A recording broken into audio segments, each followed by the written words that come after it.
Hello and welcome to the new must-see, The new must-see? the most must-see movie show. Welcome to NotMovieHacks. Normally, both Matt and I speak for a review. However, I saw a movie this week that Matt did not.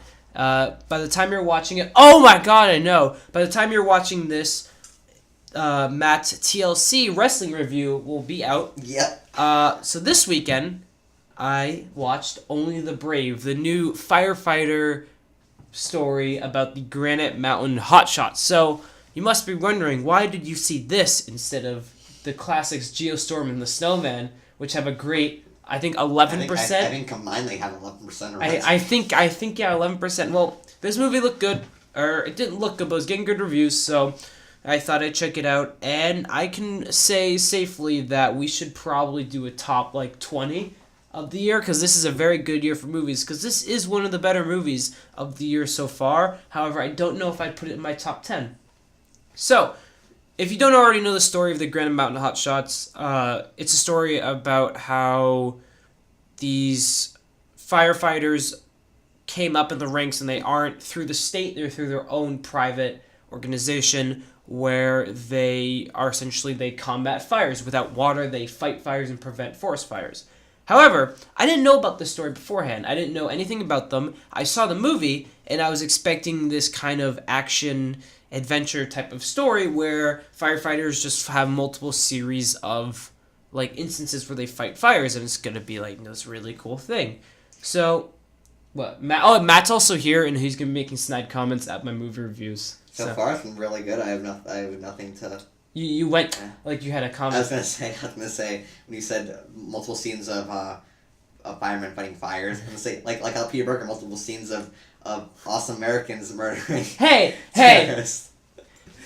Tyler does not condone Matt's opinions do not condone what NotMovieHacks thinks of the troops. This is not canon. No, okay, we've gotten it. All right, so Matt does actually bring a very good point. This is not a Peter Berg movie. However, it does really feel like it taking these real-life events and kind of dramatizing them and kind of making them grandiose. Are you getting your iPod? I'm getting my Tic Tacs. Okay. So, Granite Mountain Hotshots, I did not know about the story. If you do, though, you know what to expect. So I went in it, and before the movie started, He's getting Tic Tacs, everyone. This is gross. It's louder in my ear. So, the movie is 2 hours and 13 minutes long, and when I saw that, I sighed and went, fuck, this is going to be a long movie. So, my initial opinions about the movie where I left, and I was like, holy crap, that was a very emotional, impactful, and tiring movie. And my opinions haven't really changed. I think I can notice some more flaws in it now instead of coming off the high, but I want to get some pros first. And just a heads up, this is a real-life story with just maybe some events. I don't really know what it's so annoying, I can hear you chewing Tic Tacs. With some real events, they probably happened, but might be some fake stuff. So this is going to be a straight spoiler review. If you already don't know what happened, go look up the Granite Mountain Hotshots. I feel like you'll be really interested in that. So for pros, some of the best things about the movie were by far the acting and the directing. The acting with standouts from always Josh Brolin, Miles Taylor Kitsch, and Jeff Bridges is in this movie. Jeff Bridges? Jeff Bridges only has a few scenes, but Jeff Bridges kicks ass in this movie. And surprisingly, Jennifer Connelly, who I feel like in the last few years has been kind of just thrown into the wife role. She is actually given stuff to do in this movie, and she is her own character, which was very surprising.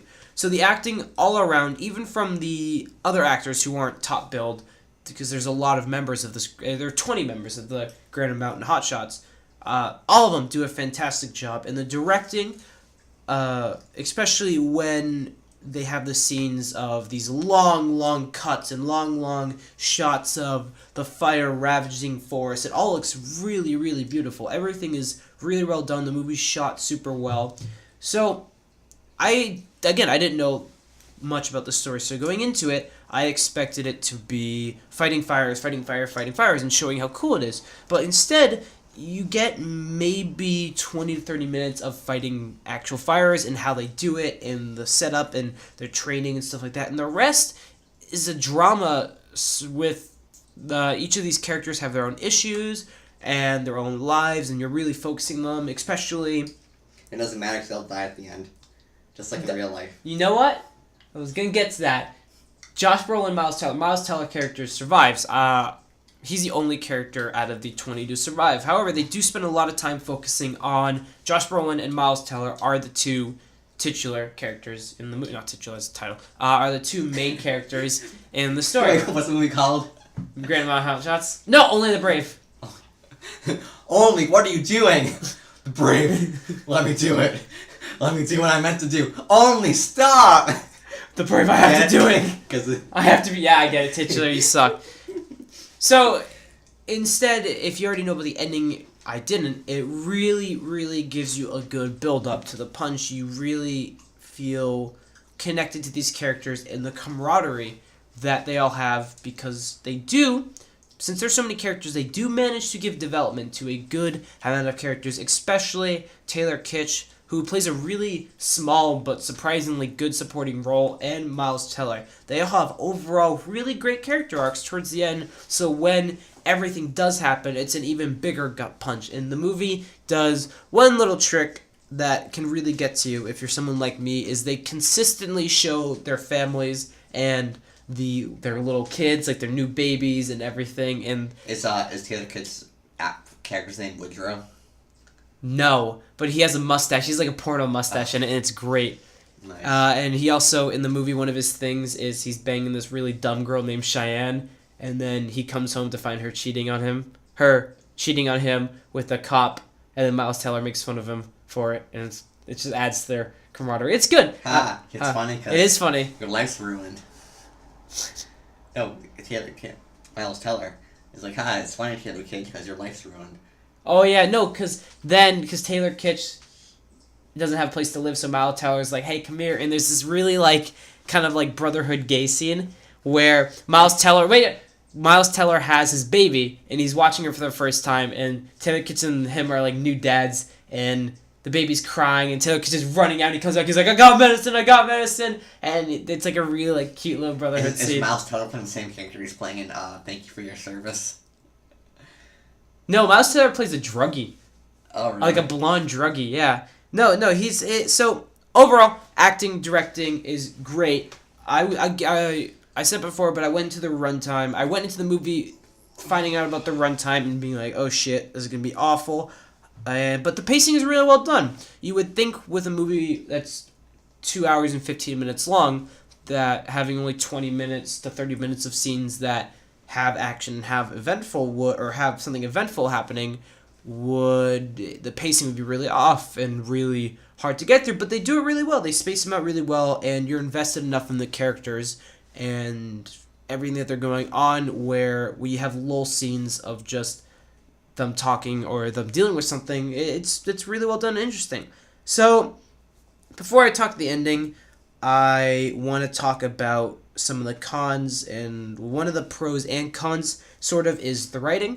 Again, I don't know how much of their side events, side lives are actually true, but the writing as a whole was good, but it was definitely one of the weaker points. A lot of the times it was very cheesy.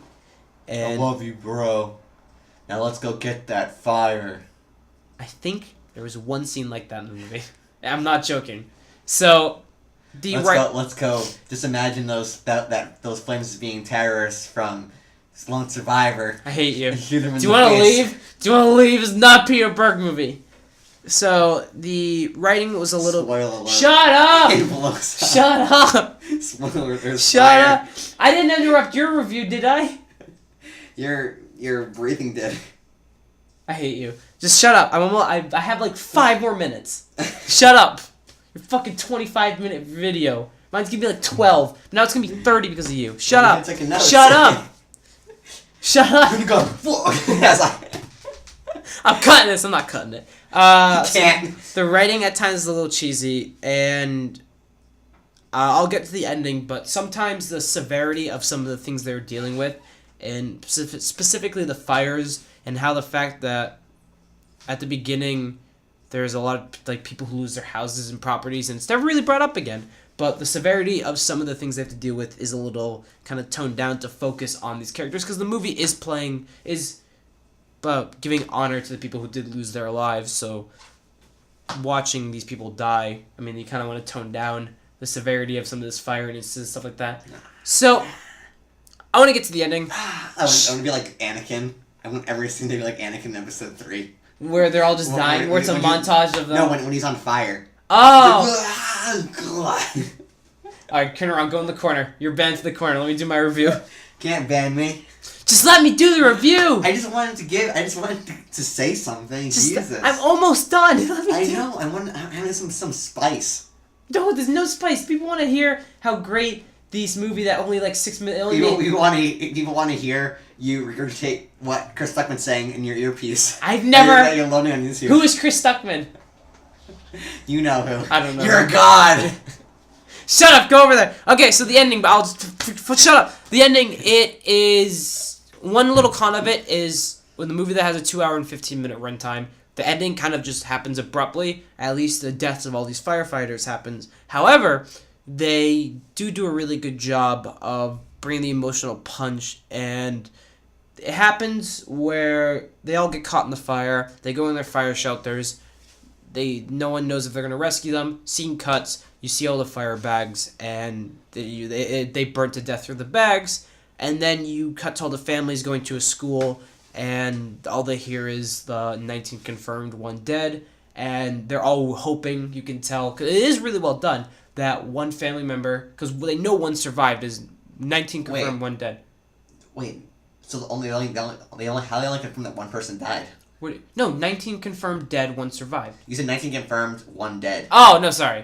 19 confirmed dead, 1 survived, and all the families are brought to the school so they can all be rounded up together so they know something happens. So they can give all the information at once. And when Miles Teller character walks in, they all break down, everyone starts crying, and it's a really, really emotional scene. It's really, really well done. However, one of the best scenes comes from Jeff Bridges, at least the one that got to me the most, was Jeff Bridges throughout the movie is really close with Josh Brolin's character.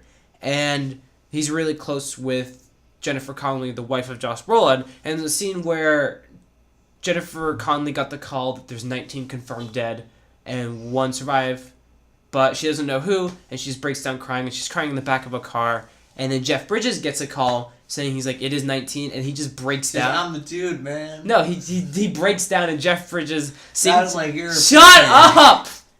That's like your opinion, man. Alright, ending is really sad. Movie is great. One of the best of the year. I hate Matt. This is the end of Not Movie Hacks. We're ending it now. No, Jeff Bridges breaks down, and seeing an actor as fantastic as Jeff Bridges. Seeing an actor as great as Jeff Bridges break down and crying, you really get the best of him. And it's fantastic. But the movie... Damn Indian. The movie... Put your hands in the air, you son of a bitch. The movie as a whole is one of the best of the year. I recommend you go seeing it. It did not do well at the box office this first weekend, mainly because Sony, the one who's putting it out, didn't market the movie at all. Man, Sony's on a win streak. Yeah, Sony's just doing good. But I mean, if you don't want to see this, go see Geostorm, because I think it needs help. It has 120. Go see Blade Runner 2049. Geostorm has a $120 million budget. But this bombs. It's less of a chance to ever get another disaster porn movie. And then it made $13 million. Yeah, but this could be the end of disaster porn movies. I don't see. I see nothing but downside in that. Well, that Okay. Says something about. But no, go see Blade Runner. It's not doing too well, and it needs your help. So, thank you guys for listening again. Oh, I recommend Only the Brave. Matt, do you recommend it? I recommend Jeff Bridges drinking White Russian. Only the Brave. Go check it out. It's in not a lot of theaters, but it is in theaters now. It's a really good movie, but be prepared to be very tired and be emotionally drained out of it. That's so, like your opinion, man. So, thank you all for listening. Damn it, Walter. If you're watching this video right now, hopefully Matt and I will be joining back up for a review. Hopefully we have to have out Brawl in Cell Block 99. Hopefully I Matt, hate the fucking Eagles. Hopefully Matt's snide comments and stupid commentary and little fucking references from The Big Lebowski it will not be returning, but we hope to see Brawl at Cell Block 99. Then for movies coming out this weekend, but hopefully Tyler's personality will be invited for once. So we're gonna be seeing So we're gonna be seeing Brawl in Cell Block 99, Killing of a Sacred Deer, and then probably Suburbicon. Thank you guys for listening. This is Tyler. And this is Matt. Goodbye.